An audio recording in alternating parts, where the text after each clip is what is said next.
21장부터는 예수님께서 예루살렘에 올라가셔서 마지막 십자가를 지기까지 며칠 동안의 일이라고 제가 말씀드렸잖아요, 어제. 맞아요. 8장이나 되지만 사실은 21장부터는요 거의 예루살렘에서 그냥 움직이지 않고 마지막 며칠 동안의 사역을 다 기록한 겁니다. 그래서 어제도 말씀드렸지만 21장부터 이해하실 때는 예루살렘으로 들어가신다, 성전에 들어가신다는 것을 꼭 이해를 하셔야 되는데, 예루살렘은 성이고요, 이렇게 큰 성이고 그 성 안에 성전이 있어요. 그러니까 예루살렘에 들어가신다 그럴 때는 이 성 안으로 들어가시는 거고, 성전에 들어가신다 그러면 성 안에 있는 성전으로 들어가시는 거죠. 그게 이제 21장에 쭉 나와요. 한번 보시면 1절 한번 보시면 1절 위에 제목이 뭐라고 되어 있냐면 예루살렘에 들어가시다. 그러니까 예루살렘 성에 들어가시는 장면이 나와요. 그 장면이 이제 쭉 나오고, 그 다음에 12절을 보시면 12절에 예수께서 성전에 들어가사 성전 안에서 그랬죠. 그러니까 예루살렘에 가셨다가 이제는 성전 안으로 들어가시는 얘기 나오죠. 17절 보십시오. 17절 그들을 떠나 성 밖으로 베다니에 가서 거기서 유하시니라. 그러니까 그날 저녁에 성 밖으로 나가서 베다니로 가셨죠. 베다니로 가시는 장면이 나오고, 그 다음에 오늘 본문에 나오는 18절부터 보면 또 나와요. 18절을 보시면 이른 아침에 성으로 들어오실 때 그랬어요. 그러니까 이제 다시 하룻밤을 베다니에서 유하시고 그 다음날 이른 아침에 성으로 다시 들어오는 얘기가 나와 있고요. 23절에 보시면 예수께서 성전에 들어가 가르치실세 그랬으니까 다시 성전으로 또 들어가는 얘기가 또 나오죠. 그러니까 이게 유기적으로 성에 들어갔다, 성전에 들어갔다, 베다니로 나가서 주무셨다, 이른 아침에 다시 성으로 들어오셨다, 성전에 들어가셨다, 이 얘기들이 반복되어 있죠. 그러니까 이 21장부터는 이 내용을 기억하시면서 성경을 보시면 굉장히 쉽게 볼 수 있죠. 자, 그러면 오늘 본문이 나와 있는 18절부터 보겠습니다. 18절 보시면 이른 아침에 성으로 들어오실 때에 시장하신지라 길가에서 한 무화과나무를 보시고 그리로 가사 잎사귀밖에 아무것도 찾지 못하시고 나무에게 이르시되 이제부터 영원토록 내가 열매를 맺지 못하리라 하시니 무화과나무가 곧 마른지라. 자, 예수님께서 성으로 들어가시는데 배고프신 거예요. 시장하신 거예요. 그래서 무화과나무에 가까이 가셨어요. 여러분, 무화과나무에 가까이 가신 이유가 뭐지요? 열매를 따먹기 위해서 간 거죠. 예수님의 기대는요, 무화과나무에 뭐가 열릴 걸? 열매가 열릴 것을 기대하시는 거죠. 무화과나무가 아니라 그러면 기대 안 해요. 풀은 먹을 것이 없으니까 기대를 안 해요. 다른 것들은 기대할 게 없어요. 근데 무화과나무는 반드시 무화과나무 열매를 맺을 것을 기대하셔요. 그러니까 배고프실 때에 무화과나무에 가까이 가셨다 한 것은 그 열매를 따먹겠다는 예수님의 마음이 들어있는 거죠. 기대가 들어있는 거죠. 그런데 그 나무에 갔을 때에 때가 되었는데도 불구하고 무화과나무에 열매가 맺혀지지 않았으니 예수님께서 그 나무를 보고 저주를 퍼부었다. 그랬더니 말라 비틀어졌다. 이렇게 돼 있잖아요. 도대체 예수님께서 그 무화과나무에서 이 열매가 없다 그래가지고 왜 저주까지 퍼붓느냐라고 하는 것도 하나의 의문이지만 분명한 사실이 하나 있어요. 왜 예수님께서 그 무화과나무를 말려버렸을까요? 본인이 맺어야 되는 열매를 맺지 못하기 때문에 그러는 거예요. 그 열매가 아까도 말씀드렸어요. 풀이면 예수님 기대 안 해요.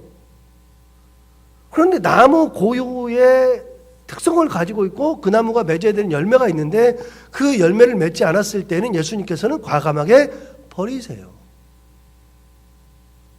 그래서 오늘 무화과나무가 말라버리는 거죠. 굉장히 과격하게 느껴질지 몰라도 단순한 거예요. 만약에 무화과나무에 열매가 있으면 예수님께서 기쁘게 따서 드셨을 거라고요. 그 나무에 열매가 있으면 예수님께서 그 나무의 용도를 보시고 기뻐하셨을 거예요. 그런데 나무가 나무로서의 역할을 못하니까 저주에서 말라 비틀어지게 만드는 거죠. 오늘날 같아요. 이게 뭐하고 똑같냐면 우리가 살아가는 것과 똑같아요. 내가 예수 믿는 사람이면 예수 믿는 사람으로서의 열매를 맺기를 하나님은 기대하고 계시는 거예요. 내가 직분자면 직분자로서의 열매 맺기를 기대하고 계시는 거예요. 교회면 교회로서의 열매를 맺어야지만 되는 거예요. 그게 하나님의 기쁨이 되는 거예요. 그런데 우리가 예수 믿는 사람으로서 예수 믿는 열매를 맺지 못하면 예수님께서는 그걸 다 저주해버리는 거죠. 없애버리는 거죠. 굉장히 중요한 거를 지금 말하는 거죠. 여러분, 교회가 교회답다고 하는 것은 어떤 의미를 가지고 있냐면요, 세상의 기준으로 하나님은 우리를 보지 않아요. 세상의 기준으로는요, 항상 말씀드리지만 세상 기준은 많아야 돼요. 더 가져야 돼요. 엄청나야 돼요. 그런데 예수님 하나님의 기준은 엄청나고 많고 그걸 가지고서 기준으로 삼지 않아요. 교회가 교회다운 것을 가지고서 기준을 삼아요. 많고 적고는 세상 사람들의 기준이죠. 하나님은 많고 적음의 기준을 가지고 계시지 않아요. 그 기준을 가지고 있는 게 아니라 교회가 교회다워야죠. 교회로서의 사명을 감당해야죠. 그래서 하나님의 영광을 드러내야죠. 그렇지 않으면 저주받는 교회예요. 의미가 없어요. 여러분, 직분을 받는 게 중요한 게 아니라 그랬잖아요. 직분을 받는 것보다도 훨씬 더 중요한 것은 직분자로서의 사명을 감당할 줄 알아야 되는 거예요. 그게 어떤 직분이든지 상관없어요. 심지어는 성도가 되었을 때도 성도의 직분이 있는 거예요. 성도라는 말이 가장 귀해요. 사실 뭐 집사, 장로, 안수집사보다도 더 귀한 용어가 성도예요. 성도가 뭐예요? 거룩할 성자의 무리도예요. 거룩한 무리라고요. 하나님 앞에서 우리는 거룩한 존재가 되는 것이 성도예요. 그러니까 우리에게 기대하시는 건 뭐냐면 거룩한 삶을 살아가는 것을 기대하시는 거예요. 그걸 충족하지 못했을 때에 하나님은 과감하게 버려버려요. 저주해버려요. 오늘 목회자에게 기대하는 열매가 따로 있어요. 목회자에게 기대하는 열매는 말씀을 연구하고 하나님의 은혜 가운데 살아가고 그 말씀이 목회자의 마음속에 그대로 살아남아서 이 자리에 서서 말씀을 전할 때에는 목회자 스스로의 말이 아니라 하나님의 말씀을 전달해야 되는 거예요. 목사가 목사로서의 삶을 살지 않으면 저주받아서 다 말라 비틀어지는 거예요. 사람들에게 손가락질 받고요. 나중에 하나님 앞에 가서 감당할 수 없는 그런 일들이 너무나도 많아져요. 하나님 앞에 갔을 때 무섭지 않아요? 하나님 앞에 섰을 때 그걸 기대하시는 거예요. 귀한 나무는 어떤 나무가 귀한 나무죠? 귀한 나무는 좋은 나무가 아니라요, 열매를 잘 맺는 나무가 귀한 나무예요. 좋은 나무예요. 그게 하나님 그것을 원하시죠. 그러니까 예수님께서 보시고 나서 무화과 나무는 시장할 때 사람들에게 열매를 주는 것이 본분인데 그 본분을 못하고 있으니 저주해서 말라 비틀어지게 한 거죠. 언제 얘기해요? 예수님 며칠 있으면 십자가에 달리실 그때 얘기해요. 자, 이렇게 자기 본분을 감당하지 못하니까 말라 비틀어지게 했는데, 그러니까 제자들은 뭐가 신기하냐면 제자들은 예수님과는 마음이 달라요. 예수님은 본분을 지키는 것에 관심이 많은데 제자들의 관심은 거기에 있는 게 아니에요. 아직도 성령의 감동이 없고 하나님의 은혜가 아직도 없으니 세상적 기준만 가지고 있는 거예요. 자, 제자들의 기준은 뭘까요? 20절 한번 보십시오. 제자들이 보고 이상히 여겨 이르되 무화과 나무가 어찌하여 곧 말랐나이까? 말른 거에 관심이 있어요. 야, 예수님 대단하다. 어떻게 하면 말랐냐? 어떻게 하면? 열매가 있고 없고에 관심이 있는 게 아니라 그 기적에 관심이 많아요, 제자들은. 그랬더니 그거에 대한 응답을 주시는 거예요. 21절. 예수께서 대답하여 이르시되 내가 진실로 너희에게 이르노니 만일 너희가 믿음이 있고 의심하지 아니하면 이 무화과 나무에게 된 이런 일만 할 뿐 아니라 이 산더러 들려 바다에 던져지라 하여도 될 것이요 너희가 기도할 때에 무엇이든지 믿고 구하는 것은 다 받으리라 하시니라. 제자들의 관심은 뭐냐면 어떻게 이게 말랐습니까?에 관심이 있으니까 예수님 뭐라 그래요? 진짜 마른 것에 관심이 있어? 그러면 믿음이 있으면 되는 거야. 믿음으로 선포하면 되는 거야.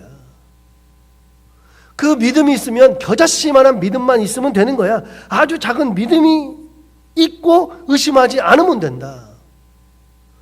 자, 베드로의 그때 믿음과 제가 앞에서 얘기할 때 이 마태복음에서 베드로의 믿음과 예수님께서 저쪽 두로와 시돈의 지방에 가셨을 때의 한 어머니 가나안 여인의 믿음을 보고서 비교하셨잖아요. 믿음이 크다 작다. 뭐가 믿음이 크고 믿음이 뭐가 작은 게 뭐죠? 믿음이 크고 작은 것의 기준이 뭐죠? 예수님께서 말씀하신 기준? 의심하지 않는 것은 큰 믿음이고요. 의심하는 것은 작은 믿음이에요. 하나님의 기준은 그거예요. 믿음이 없다 하는 것도 뭐예요? 믿음이 없다는 것은 의심한다는 것이 믿음이 없는 거예요. 믿음은 크고 작음의 기준이 뭐냐면 의심을 하느냐 안 하느냐. 그런데 여기는 다 붙여서 말씀하셨어요. 21절 다시 한번 보세요. 예수께서 대답하여 이르시되 내가 진실로 너희에게 이르노니 만일 너희가 믿음이 있고 의심하지 아니하면 붙어 있어요. 여러분 믿음은 의심과 뗄래야 뗄 수 없게 붙어 있어요.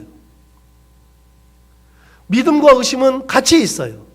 그래서 믿음이 큰 사람은 의심하지 않는 사람, 믿음이 적은 사람은 의심하는 사람. 베드로에게 뭐라 그랬어요? 왜 의심하였느냐? 믿음이 작은 자야. 의심한 걸 가지고서 믿음이 작다고 표현하셨어요. 그 수로보니게 여인 두로와 시돈에 있었던 가나안 여인에게 뭐라 그랬냐면 내가 믿음이 있다, 믿음이 크다, 내 믿음이 내 딸을 살렸다 말씀하시잖아요. 믿음이 큰 사람은 의심하지 않는 사람이죠. 예수님은 이걸 붙였어요. 이제는 믿음이 있고 의심하지 아니하면 이 무화과 나무에게 된 이런 일만 할 뿐만 아니라 이 산더러 들려 바다에 던져지라 하여도 된다. 말이 안 되잖아요. 이게 말이 돼요? 그런 믿음이 있어요? 사실 어려운 얘기예요.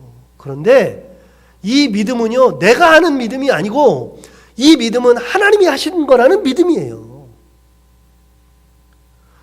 내가 이걸 하는 것이 믿음이 아니고요. 내가 그걸 가지고 믿음으로 하는 게 아니라 하나님이 하시는 것을 믿는 그 믿음이에요. 안 돼도 상관없어요. 그건 하나님의 뜻이니까. 하나님을 믿는 믿음, 하나님의 권능을 믿는 믿음. 22절 볼까요? 너희가 기도할 때에 무엇이든지 믿고 구하는 것은 다 받으리라. 예, 믿고서 구하면 다 받는다. 믿고 구하라. 그래서 기도할 때에는 꼭 말씀하시는 거예요. 믿고 구하라. 믿고. 의심하지 말아라. 의심할 필요가 전혀 없어요.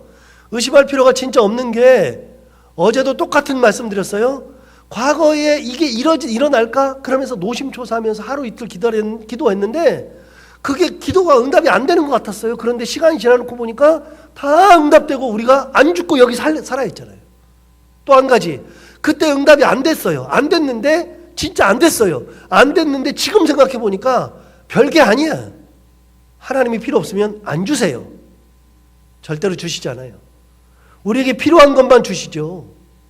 그런데 그때는 내가 스스로 필요하다고 생각했어요. 그런데 하나님이 안 줬는데 지나놓고 보니까 별 의미 없는 거 가지고서 구했을 때도 있어요. 분명한 것이 있어요. 믿고 의심하지 아니하고 구하면 무엇이든지 구하는 대로 다 이루리라 말씀하시죠. 믿음이 중요하다. 믿음. 자, 이제 23절부터 예수의 권위를 가지고서 말하는 거예요. 23절부터 46절까지가 긴데 뭐 간단히 요약할 수 있어요. 23절 보실게요.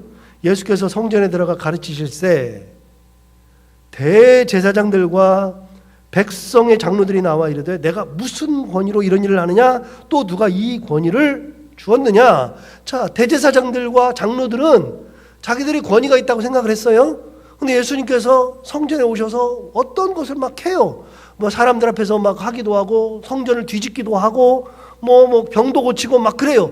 그러니까 그 사람들이 생각할 때 이게 도대체 너 무슨 권위로 해?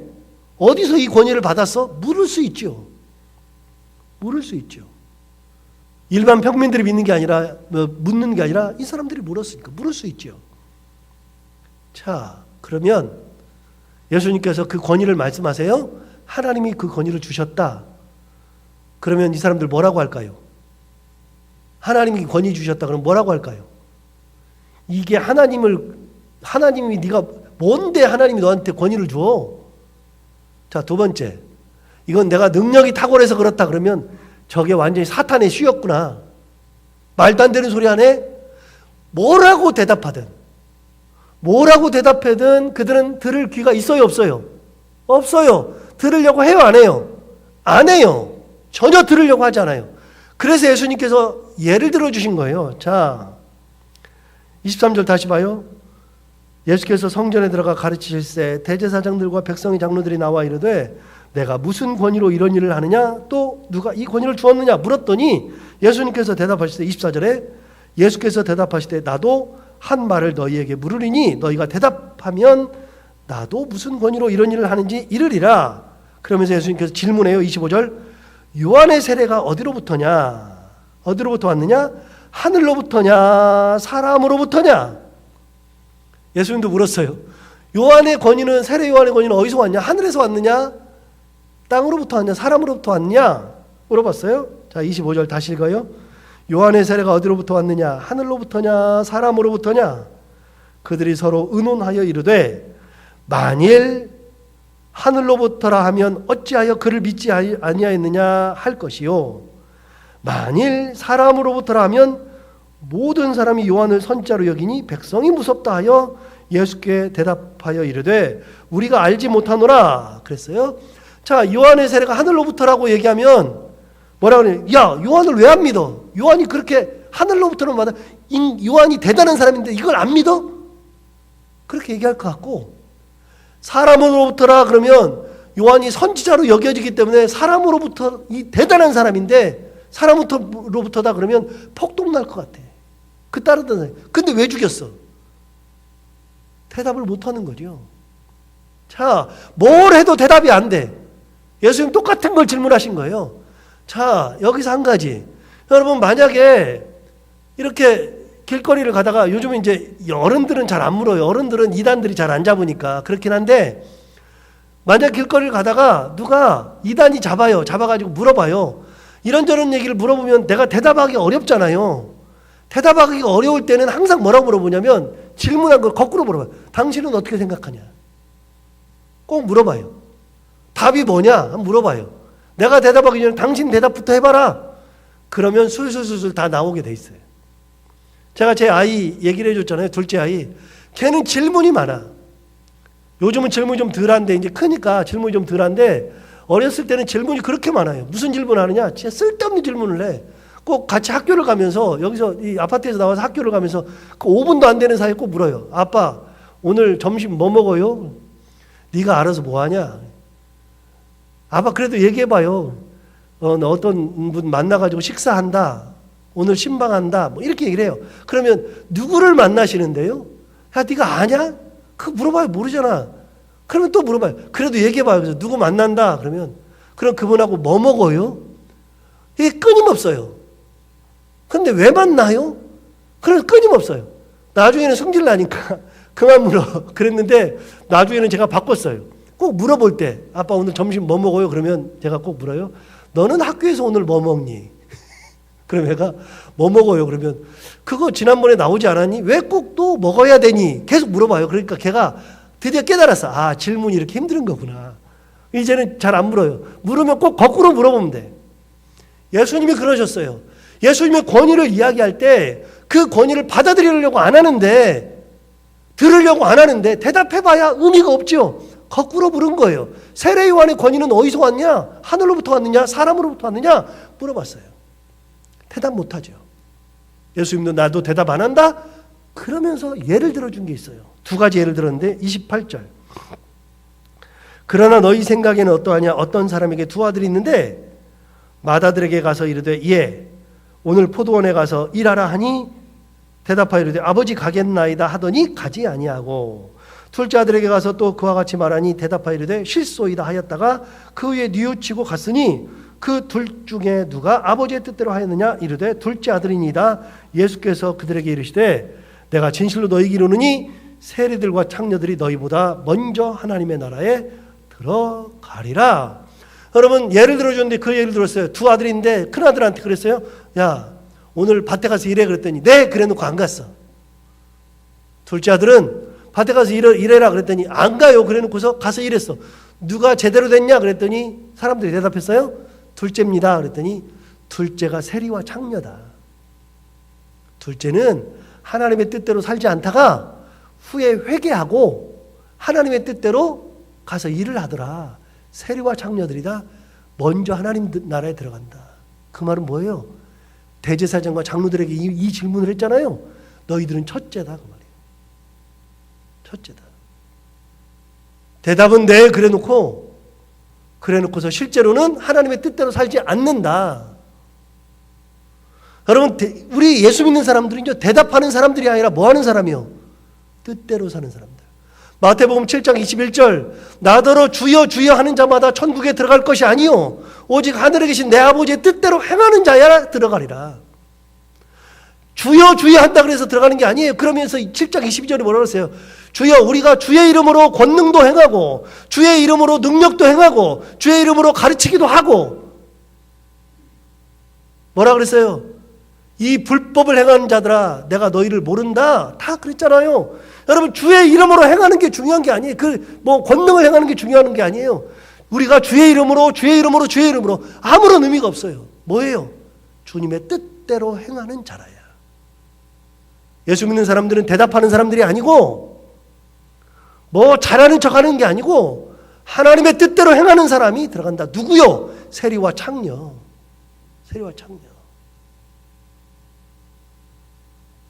제주도 마라도에 얘기했잖아요. 마라도에 가면 교회가 하나 서 있어요. 마라도에 그 교회가 서 있는데 그 교회가 세워진 데는 이유가 있어요. 어떤 거냐? 부산에서 목회하시던 목사님이 마라도에 놀러 갔는데 그날 갔더니 우연치 않게 한 여인이 마라도에서 뛰어내려서 빠져 죽으려고 그래요. 바다에.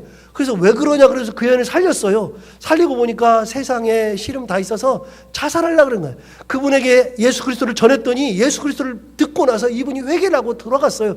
그걸 딱 보고 나서 내가 교회에서 목회하는 것보다 여기 와가지고서 죽는 사람만 살려도 되겠다. 나중에 보니까 한 달에 한 명씩 빠져 죽어. 그래서 그분이 거기서 매일 거기를 순찰하듯이 돌면서 목회 그만두고 와가지고 순찰하듯이 돌면서 거기서 사람을 살려요. 그런데 어느 날 한 여인이 또 빠져 죽으려고 그래. 그래서 그 여인을 보고서 왜 그러냐 그랬더니 삶의 힘이 들어가지고 그래서 말로 해가지고서 하나님의 전하고 예수 그리스도 전하면서 살렸어요. 살렸더니 이 여인이 살고 갔어. 잊어버렸어. 그리고 나서 이분이 마라도에 교회를 세워야 되겠다 그래서 자기가 심호하던 교회에 우리가 교회를 세워야 되겠으니 좀 도와달라 그랬더니 교회가 안 도와주더래. 그래서 자기 사제도 털고 여기저기 모아가지고 교회를 막 짓기 시작했는데 어느 정도 지었어요. 한 반 지었어. 반 지었는데 비가 오면 비 맞으면서 자면서 짓고 그랬어요. 그런데 어느 날 그 소식을 사람들이 한둘 알기 시작했는데 어느 날 편지가 왔어. 편지가 왔는데 그 편지와 함께 돈이 들어있는데 700 몇만 원이 들어있는데 거기에는 수표도 들어있고 10,000원짜리 5,000원짜리 그 다음에 1,000원짜리 그 다음에 동전도 막 들어있더래. 그게 있어서 편지를 딱 봤는데 그 편지에 뭐라고 되어 있느냐? 목사님 지난번에 저를 살려주신 누굽니다. 그때 빠져주려고 그랬는데 목사님이 살려주었습니다. 그런데 목사님께서 살려주셨는데 제가 목사님 얘기를 전했습니다. 주변 사람들이 전했습니다. 그래서 저희가 돈을 모았습니다. 저희들은 다 세상 사는 것이 힘들어가지고 자살을 앞에 두고 있는 사람들입니다.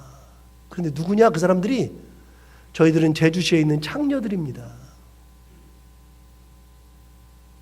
그 사람들이 예수 그리스도를 인해서 복음을 듣고 그리고 삶의 희망을 가지고서 교회를 짓다가 중단됐다는 소식 듣고서 그 사람들이 창녀들이 돈을 내가지고 10만 원 수표 해가지고서 700몇만 원을 보내가지고서 그러고서 예배당을 지었잖아요. 여러분 그 교회가 일명 무슨 교회냐면 마라도 가면 그냥 오면 안 돼요. 그 교회를 꼭 봐야지. 일명 무슨 교회냐? 창녀교회라고 해요. 그 교회가. 그 교회를 다 짓고 나서, 조그만 교회인데 다 짓고 나서 헌당 예배 드릴 때 웬 여자분들이 한복을 쫙 입고 그 교회 맨 앞에 쫙 앉아 있었어. 사람들이 왔는데 이미 여자분들이 다 차지하고 있어. 누구만 아냐? 박 목사님하고 여자분들만 알아. 누군지 서로 알아. 다른 사람들 왔는데 웬 여자분들, 예쁜 여자들이 쫙 앉아 있어. 도대체 누구야? 그런데 누군지 모르지요. 누구예요? 다 그 여인들이에요. 하나님의 은혜를 경험한 사람들은 이렇게 달라지는 거예요. 그렇지 않으면 트집 잡고 말만 해, 말만. 뭐라 그랬어요? 말하는 게 예수 믿는 게 아니고 뜻대로 행하는 자라야 구원받는 자들이고 예수 믿는 사람들이죠. 그 얘기하는 거예요. 너희들은 말만 한다. 대제사장들 말만 한다. 장로들 말만 한다. 다 말만 해, 말만. 말만 하는 것이 예수 믿는 게 아니에요. 행하는 자야 돼요. 뜻대로 행하는 자들. 뒤에 있는 것도 동일한 거예요. 한번 집에 가서 보시기 바랍니다. 오늘 이 말씀처럼 예수 그리스도의 뜻대로 행하는 자, 열매 맺는 그런 삶 살아갈 수 있는 귀한 믿음의 사람들이 다 되기를 바랍니다. 기도하겠습니다. 하나님 아버지, 오늘도 귀한 말씀으로 은혜 주셔서 감사합니다. 하나님, 우리도 무화과 나무가 열매 맺지 않는 그런 나무 되지 않게 하시고 우리의 삶 속에서 하나님의 열매, 말씀의 열매, 은혜의 열매, 사랑의 열매 맺으며 살아갈 수 있는 믿음의 사람들이 되게 하여 주옵시고, 말만 하는 그리스도인들이 아니라 실제로 열매를 맺고 주의 뜻대로 행하는 자들 다 되어서 하나님의 은혜를 세상 만방에 전할 수 있는 믿음의 사람들이 다 되게 하여 주옵소서. 하나님 아버지, 오늘도 하루를 살아갈 때 이 말씀을 가지고 살게 하여 주옵시고, 오늘도 해야 되는 것들을 기쁨으로 잘 감당하고 만난 이들과 함께 웃고 행복한 하루 보내게 하여 주옵소서. 예수님 이름으로 기도하옵나이다.